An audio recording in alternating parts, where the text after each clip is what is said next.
Hello friends, good morning. నేను ఇక్కడ ABC juice చేస్తున్నాను. అయితే నేను Apple, carrot, beetroot and lemon, ఒక చిన్న అల్లం ముక్క తీసుకున్నాను. మనకు తెలిసిందే, క్యారెట్ ఏమో కంటి చూపుకి, బీట్రూట్ హిమోగ్లోబిన్ పెంచడానికి, అంటే రక్తహీనత తగ్గిన వాళ్ళకి ఇది బెటర్ బీట్రూట్.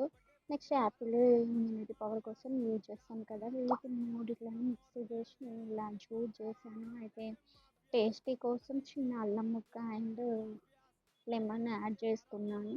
నార్మల్గా అయితే ప్రెగ్నెన్సీ టైంలో చాలా రక్తహీనత కలుగుతూ ఉంటారు చాలామంది, మనం వింటూనే ఉంటాము. అలాంటి వాళ్ళు వీక్లీ 2 టైమ్స్ ఈ జ్యూస్ తాగడం వల్ల చాలా బెనిఫిట్స్ ఉంటాయి. నా ప్రెగ్నెన్సీ టైంలో కూడా నేను ఫేస్ చేసిన రక్తహీనత, అందుకే నేను ఇది షేర్ చేస్తున్నా. మీలో ఎంతమందికి ఈ జ్యూస్ అంటే నచ్చిందో ప్రాసెస్ నాకు కామెంట్ చేయండి. Thank you.